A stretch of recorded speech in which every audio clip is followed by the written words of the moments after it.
Yeah, you can never start too soon. If you are thinking about a book, go ahead and start building your community. And the best way to do this, you also might have heard of it as an author platform. So think of it as what type of people would be interested in this book, not necessarily who loves me. It's more who loves this type of book. So, let's say you're writing mystery. Who likes mystery books? That's the kind of stuff you're going to be asking. You're going to have some people in your audience that are like, your mom, your aunt, your neighbor. Yeah, they're probably excited for you to write a book. They think it's super cool. They might be interested, but it's not just adding all your friends to the page on Facebook and being like, okay, I'm going to sell 100 books. Some of those people are just going to cheer you on, and that's okay too. But you want to start talking about little bits of things from the book. Today I was working on chapter 3, and it made me think about this time when I was younger and I was at the beach. And these are some things that we were doing at the beach. And I was wondering, what was your experience? What kind of things were mysterious about the beach? Did you enjoy finding seashells? Did you like looking in tidal pools? Some of that kind of stuff is going to get people excited about what you're writing about. And it also can help you with the writing process too, because you're asking questions. So you're getting this feedback. You're seeing what your community likes.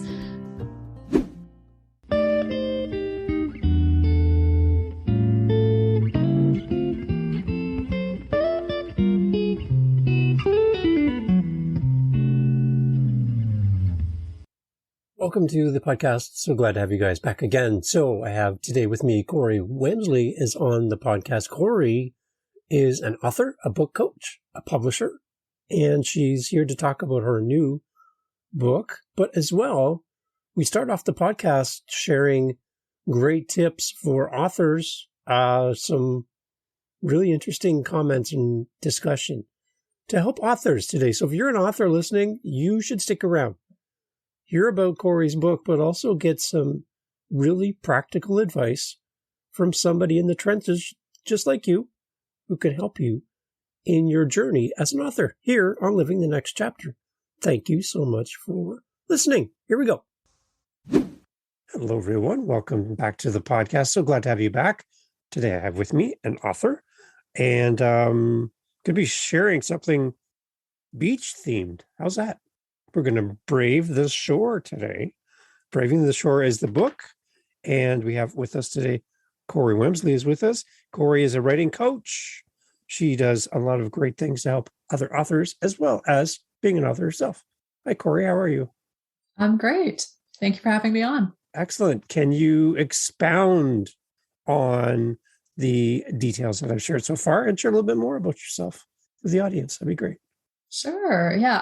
I work with a lot of people who have a story inside of them that they've been wanting to get out to help more people. So most of the people I work with write nonfiction. They work on memoirs, they work on business books, things that they can use to reach people and help them get over some of the challenges in their lives. And I've been doing that for several years now. We just opened the publishing house, Aurora Corialis, last spring. And that's been a wonderful experience. We're helping a lot of authors get their stories out there. Again, mostly nonfiction, but we've also started taking some children's authors too. So people who have a big message for little kids. Wow. Okay. Yeah. So I love the children's authors. That's a great niche and for people to be writing for. Mm-hmm. Okay. So tell me a little bit about before you had all this great help for authors. Where were you finding your help as an author? Was there somebody in particular that was kind of instrumental for you getting started? Well, I started out with my writing being pretty solid because I had a master's degree in English. So I was already, schooled in that.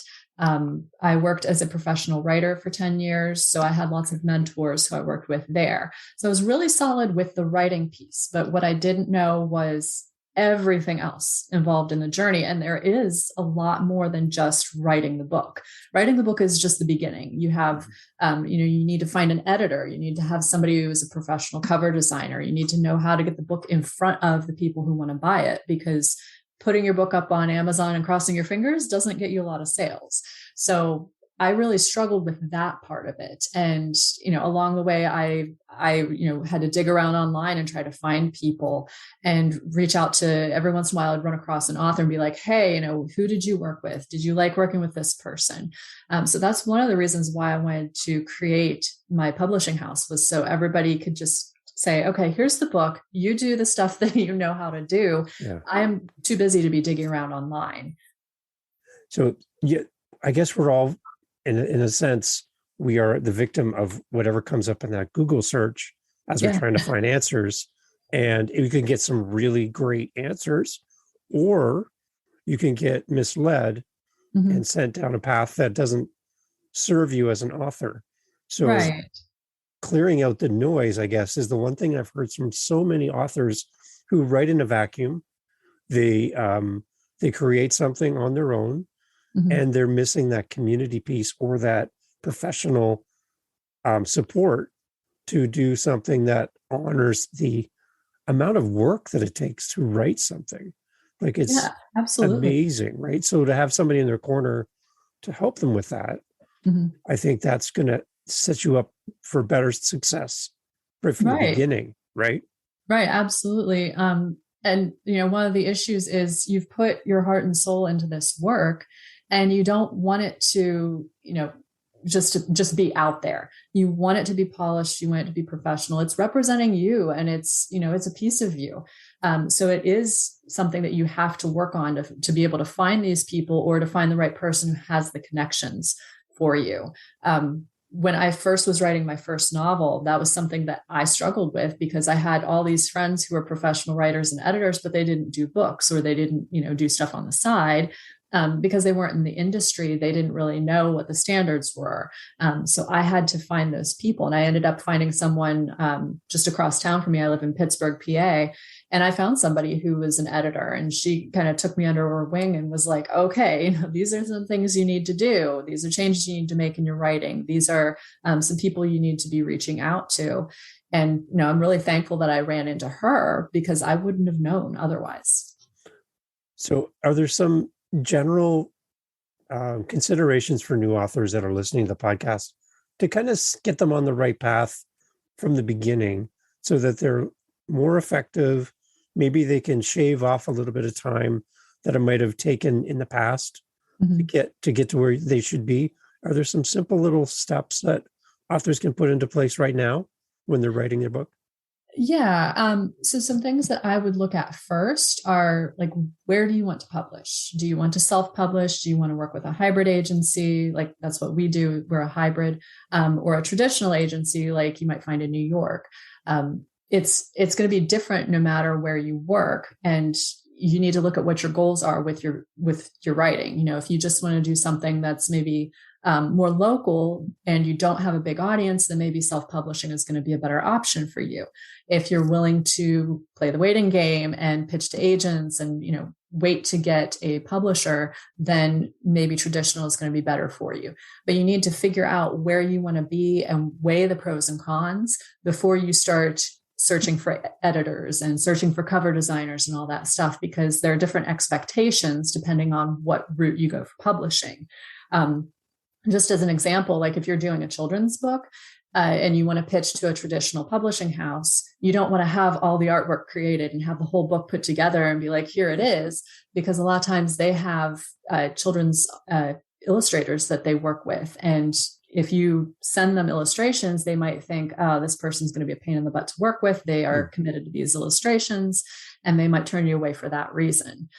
So you have to kind of do your research, figure things out.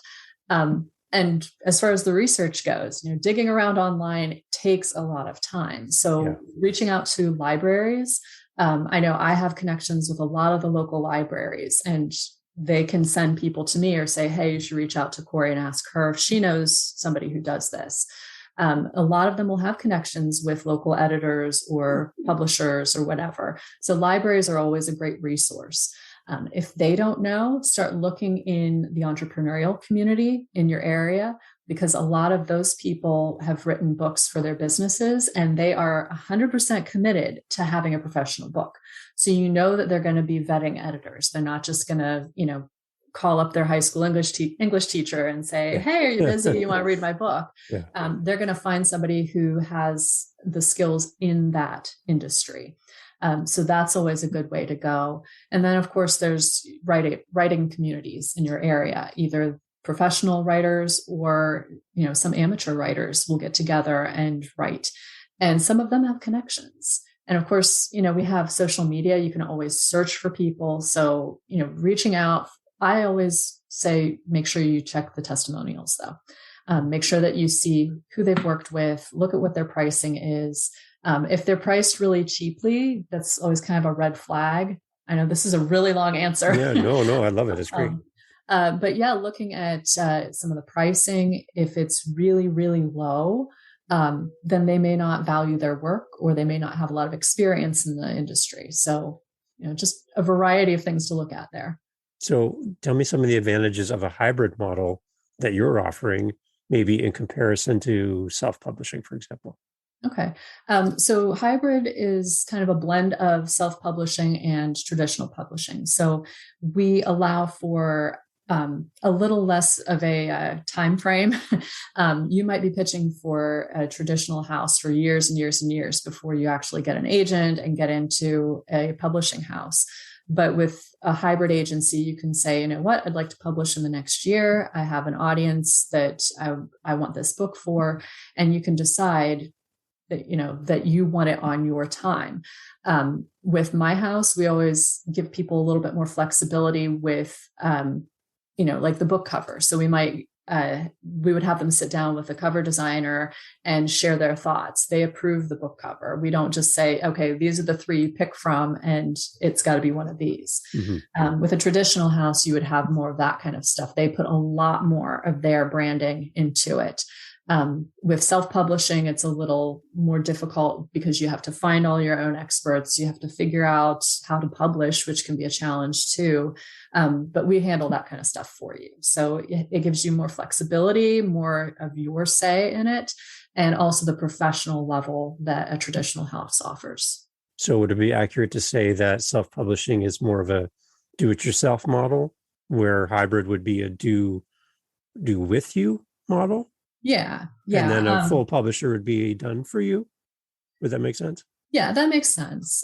With hybrid, we do a lot of hand-holding, a lot of like, hey, you ought to reach out to your list now and let them know that you've got a book coming out. Or here's some samples of social media posts that you may want to use as you're building up to your book launch. So there's a lot of hand-holding, a lot of guidance. With a traditional publisher, they do a little bit of marketing, and then they mostly just say, hey, put your marketing plan into place. So I don't know that they would be giving you as much hand holding. So, okay. So I'm fascinated by the conversation already. We haven't even got to your book yet, which it's coming. I promise everyone it's coming. So yeah, I've heard you already mention about community, about list building, generating that, like utilizing your list. I'm hearing things that maybe some authors haven't even thought of yet or acted on. Yeah. That community piece is huge. Social media presence and having a list. I have my mom, I have my aunt, and I have my neighbor. I have their emails. Is that enough? Like, how do I even start to build a community around what I'm doing? And the other part, I guess part 2 is, when do I start? Yeah. You can never start too soon. If you are thinking about a book, go ahead and start building your community. And the best way to do this, you also might have heard of it as an author platform. So think of it as, what type of people would be interested in this book? Not necessarily who loves me. It's more who loves this type of book. So, let's say you're writing mystery. Who likes mystery books? That's the kind of stuff you're going to be asking. You you're going to have some people in your audience that are like, your mom, your aunt, your neighbor. Yeah, they're probably excited for you to write a book. They think it's super cool. They might be interested, but it's not just adding all your friends to the page on Facebook and being like, okay, I'm going to sell 100 books. Some of those people are just going to cheer you on, and that's okay too. But you want to start talking about little bits of things from the book. Today I was working on chapter 3, and it made me think about this time when I was younger and I was at the beach. And these are some things that we were doing at the beach. And I was wondering, what was your experience? What kind of things were mysterious about the beach? Did you enjoy finding seashells? Did you like looking in tidal pools? Some of that kind of stuff is going to get people excited about what you're writing about. And it also can help you with the writing process too, because you're asking questions. So you're getting this feedback. You're seeing what your community likes. We all start with 0 fans, right? Mm-hmm. So if you have any social media platforms, just start seeding that kind of stuff, putting it out there and say, hey, I'm working on a book. I'm going to be sharing all about my book on my page on Facebook, or, my one thing on Instagram, my one account. Start a new account. You can do it wherever you want to, but always be very consistent about building in that spot. For me, I have my Facebook page, just my personal page that I share all of the different business stuff that I do. But I also have an author page on Instagram. So I'm always talking about Braving the Shore on there. And that's my book. I talk about lots of author related stuff. I talk about some beach stuff, all that kind of stuff, because it's about that book and it's about the feel of the book. So, sometimes it's tough when you've got this story and you're like, I don't know what to even talk about. You can talk about the setting.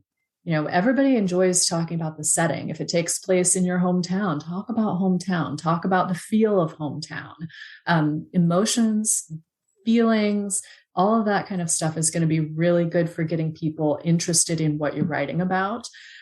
Use the 5 senses. All of those things are going to be really attractive to people, but start building, start growing.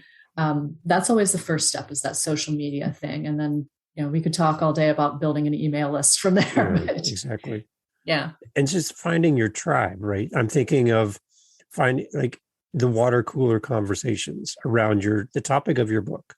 Mm-hmm. Okay, where are those people, and how can I enter the conversation, and just show up for them and be part of that conversation? Because then, in talking to them, if I'm writing a business book, for example, mm-hmm. and it's on a certain topic in business, I would love to just listen in on the conversation that people are having and the questions they're asking around what I'm interested in writing about, mm-hmm. and then maybe I can tap into that conversation and find my community that might be interested in what I'm interested in, and mm-hmm. possibly buy my book. So if I can find that water cooler conversation, wherever that is, I think I might be able to leverage that in an organic way, not as a salesy kind of thing. Yeah. So you can of course do it in person, and you can do it on social media. A good way of doing it on social media is to just join the conversation and show your expertise and not be pitching or be salesy. So if you join, there are lots of entrepreneurial groups on Facebook. So you could join one of those groups and see what questions people are asking. Always jump in on the conversation. You don't want to be like, hey, read my book. Hey, I'm doing this book. You can mention it in passing, like, oh, I was working on my book and this is actually one of the things we're talking about, and then give some information. Little things like that are going to get people to ask questions. And if they do, of course, and you're in somebody else's group, you respect the owner of the group and say, hey, thanks for asking me. I'm going to PM you about this. Reach out to them privately. That way it doesn't look like you're, jacking their feed. You don't want to go in and take all their people. That's a really good way of doing it on social media. If you're doing it in person, of course, you're going to networking events, just share your knowledge, offer to speak at some different things. Libraries sometimes will ask for people to be speakers. So find out where those people are, or, offer it up and see who comes your way. I love the idea of too, like when my kids were small, they would have authors come to the school, read their book, present their book to the school, and the children get to hear the author and meet the author. I remember meeting an author when I was in school, and he's still writing today. I'm like, I have no idea how old he was when I first met him, because I was really young, and he's still going. Or how old he is right now, but I can just remember the awe of, wow, that's an author and he wrote a book. It's like, wow, as a kid, you're like, this is amazing. So for children's books or for adults as well, writing, that in-person thing is amazing. We've come through a pandemic where that wasn't an option for many people. So do we do, like, let's go back to the word hybrid, because I love using that from your perspective, but do we do a hybrid version of that kind of interaction with our audience, maybe in person and also online, so that we can kind of build a bridge with people that we don't actually have to travel and see in person? Is that some tool that we can use as an author? Yeah, it definitely is. And it depends on, again, what audience you want to reach. So if you have a local audience, then you may want to do more in-person appearances locally. But if you have an audience that stretches across the country or the world, then absolutely doing live videos, doing Zoom meetups, things like that. Those are wonderful ways of connecting with people. You can even, if you're trying to get some feedback on your book, you might even say, hey, I'm hosting a Zoom coffee hour, and here's a handful of questions that I was looking at, and I would just love to get some feedback from my audience, and put that out there and see who's interested in joining. Every once in a while I've seen something like that come up on Facebook, and people are just looking for, some answers. They are, hoping to help other people, and people always want to help people who are helping people. So things like that are wonderful. I love how you said that. That's perfect. I've seen it in the podcasting space. I've seen it in many different forms, that if somebody wants to build a bridge, somebody wants to create community, it naturally draws people in with the same mentality and the same desire, right? That's powerful stuff. So let's talk a little bit about, just quickly before we jump into your book, the difference between approaching a nonfiction book compared to writing a fiction book. What are maybe like one or two things that are drastically different in the writing process when you're thinking about fiction versus nonfiction? So a lot of times, if you're doing nonfiction, you already have lived the story. Or people who have lived the story, and you can just say, hey, what happened? And they'll give this story to you chronologically. With nonfiction, it's almost like you have to work backwards. So whenever I write with fiction, whenever I write fiction, I start with an endpoint. Here's where I kind of want to end up. Here's where I am. What are the different bridges I need to build in between these 2 points to get people to, cross the gap? And with fiction, I find that there's a lot more mapping and erasing and changing things, and things come in and things go out. With nonfiction, it's usually more straightforward. And sometimes you'll have like, oh, I should talk about this as well, and you'll add that in, but it's not necessarily like going back and having to rewrite a whole section. So I don't want to say either one is easier, because a lot of times it's very hard to share a personal story. So it's just challenging in different ways. Interesting. Yeah. And what I've heard from other authors is a nonfiction seems to be like the ABCs, 1, 2, 3s of a process or whatever. And it's easy to map out in the sense that it has a structure, where nonfiction, like you said, you start at the end and work your way back, and that story arc. I love hearing about the story arc and building a community, building a like all of the character development and all that stuff that has to go into it, and how different that is, I guess, from a nonfiction version of a book. Yeah. That's for me as a reader is intriguing, that how an author can see all that and help take me from A to B or A to Z in that process.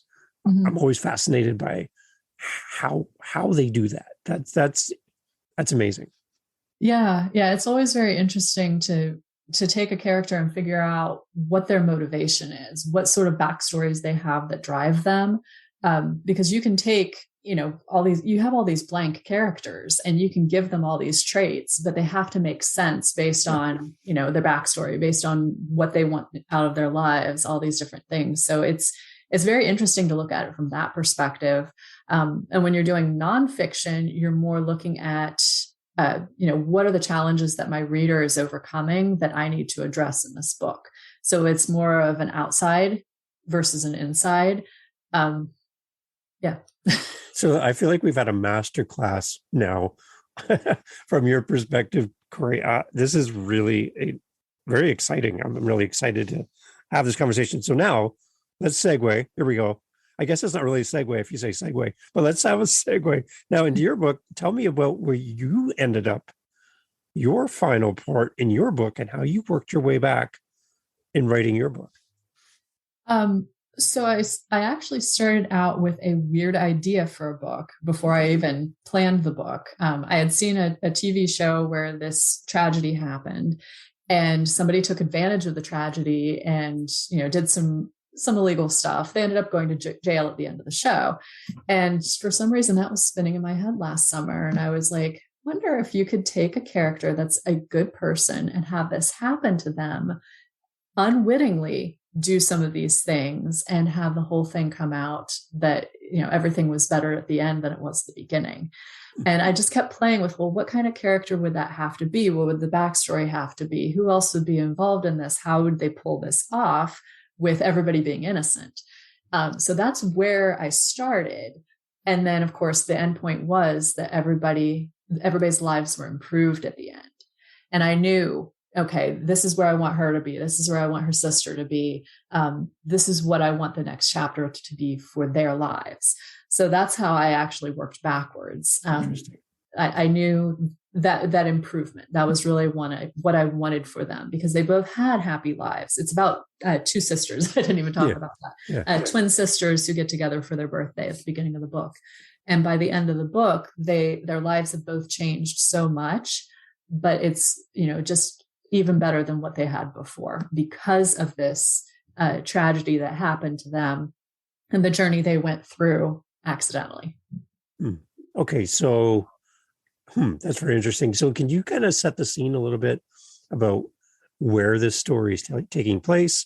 I've seen references and heard references to many different things, but I just kind of want to paint a picture for people listening. Yeah. Where does this story take place?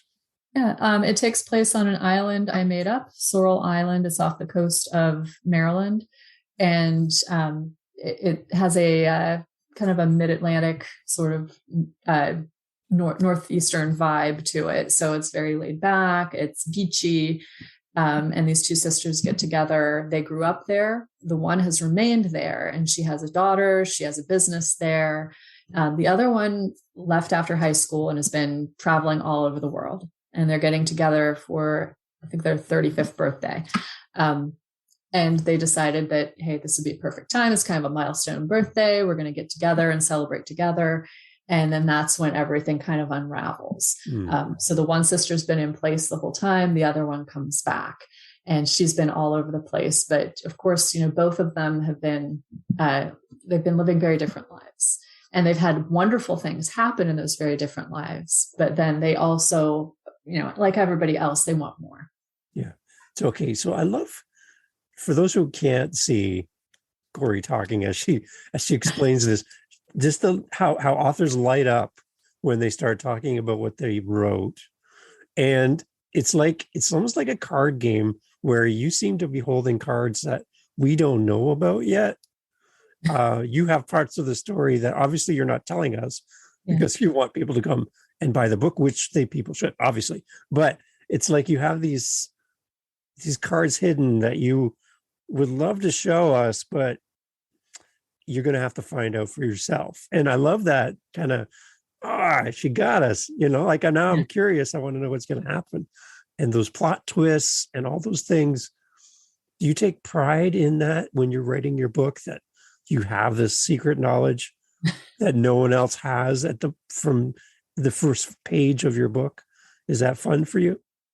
It's kind of fun. It's a lot like when you buy kids presents for their birthday or Christmas, and you're just like, oh my God, will you please get here? I have to give this to you. Yeah. So there's that excitement that, you want to share this with the world, but you also know it's worth the surprise. I've got to keep it here. I know with my book, there were times that like I have a couple biz besties that I text and I'm like, hey, what are your perspectives on this? And I would share this little snippets with them. And the whole way they'd be like, will you finish this stupid book so I can read it? But yeah, it's exciting for me to have that story and to be able to give people enough. And of course, it takes time for you to kind of figure out, okay, what is enough to give people that they're intrigued? But it's always that, that beginning part, that's what you want to give them, and don't share the entire journey. You don't want to ruin the surprise. Nobody wants the, what is it everybody calls it when they ruin the surprise in the book or the TV show. You don't want that. Yeah. You want to keep spoilers. Spoiler, right? Yeah. No spoiler alerts for this. Can you tell me a little bit about Braving the Shore? Like maybe where the title of the book came from and what the inspiration was for that? Yeah. So if you're writing a book, don't marry the title. Don't sit down and be like, this is the title of the book, and now I'm going to write the book. My titles are always one of the last things that come because I want to make sure that the title encompasses the entirety of the book. For Braving the Shore, it took me most of the book before I actually realized what the story was about. And Braving the Shore is really about Jocelyn coming back home and knowing that she has, this sister who has this beautiful life here.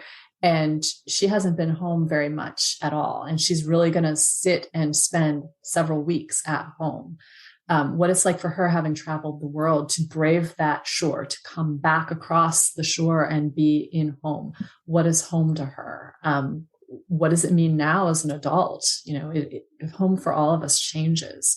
So it's really about her travel back home. And then Chelsea, as she's going through, Chelsea is her twin. Chelsea is the one that remained on Sorrel Island. What shores has she braved? Well, it seems like she hasn't really left. She has, she's gone to the mainland. She's done a little bit of traveling, but not to the extent that Jocelyn has. And what has been brave in her life? Well, she got married, she got divorced, she has a kid, she has her own business. There's always some boundary that you have to cross to get to the next big thing in your life. And that's really what this is about, is, crossing that boundary and coming to this new place that you have to be in. Because it's brave to be in a new place, no matter where it is, even if it's an old new place like home. Okay. So you've mentioned your character finding home. What's home for you? Well, right now it's Pittsburgh, PA. Yeah. It's nice here. I like it. I do feel like this is more home than where I grew up. I grew up a couple hours south, and I always felt like it was kind of an ill-fit area. It just wasn't for me. But home for me is really where I found my tribe, where I feel most comfortable. I enjoy being in the area. I'm very energy sensitive too. And just this area feels good to me. I know at home, I didn't, where I grew up, I didn't find a lot of people who were similar to me, people who had similar interests. So I always had that kind of misfit sort of feeling. But here I've always felt very welcomed, very loved. So for somebody looking for their sense of home through reading your book, through listening to this podcast, what are some of the things that you would suggest are the things to focus on as you find your space in life and you find your home? I think the biggest thing is what brings you joy. So when you get that feeling in, I want to say the middle of your body, like your stomach area, get that feeling that you can just let the air out. You can relax, you can be yourself, and you feel peace. I think those are the things to look for. Definitely look for the people who support you, the people who We'll ask questions and reach out. But know that everybody's busy too. So don't always expect people to be reaching out and be like, hey, what are you up to? I'm checking on you. I think those have been the most important things to me. Somewhere that I feel like I can just breathe and be me and find peace. So if you're an author and you're looking for a home, I think you just found somebody who can point you in the right direction and give you all the things that Cori just mentioned as you try to build your book, find your community, find your sense of home, and maybe a little bit of sea glass here and there. Yeah. It's exciting to have you on the podcast, Cori. I really appreciate that you took time to do this and to share your book with everybody. Best way for people to connect with you, how do we reach out? How do we do that? Yeah, you can always go to my website. I have a contact page on there if you wanted to schedule a call. I'm also on Facebook too. So if you search Cori Wamsley, I respond to all of my private messages. I'm happy to chat with people there. Cori Wamsley is on the podcast. Thank you so much, Cori. And the book, Braving the Shore, we're not going to give you all the stuff, but you need to go and check it out and reach out to Cori. Let her know you heard about this and her book on the podcast, and wish you well, Cori. And I hope to have another conversation again, because you've brought so much great information today. And I know that there are authors who are really going to appreciate your openness and maybe the chance to work with you as well. Looking forward to hearing those success stories. Yeah, absolutely. I would love to share them. Awesome. Everyone, this is Cori. Thank you so much for being on the podcast, Cori. And I hope you have a great week. Thank you so much. Thank you.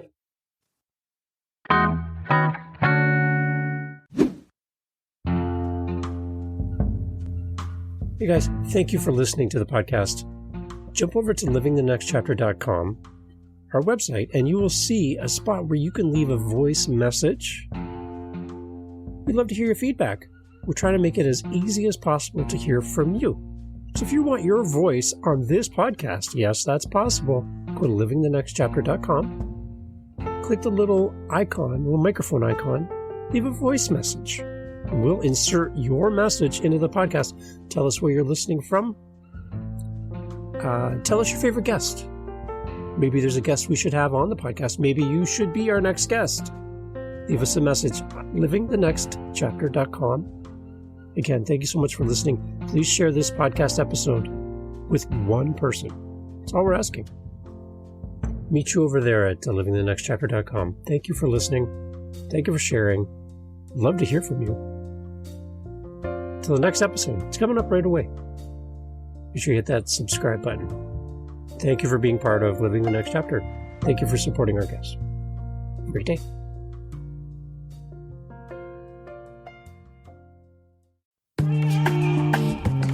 Mindshift Power Podcast, the podcast for teenagers and those who work with them. There's a huge problem in America today. There's a very large disconnect between teenagers and the adults who work with them. I'm looking to bridge that gap with real, raw, honest conversation, not held back by the chains of political correctness. You cannot solve a problem you do not understand. Want to understand teenagers today? Listen to this podcast. This podcast is for teens in the U.S. and Canada.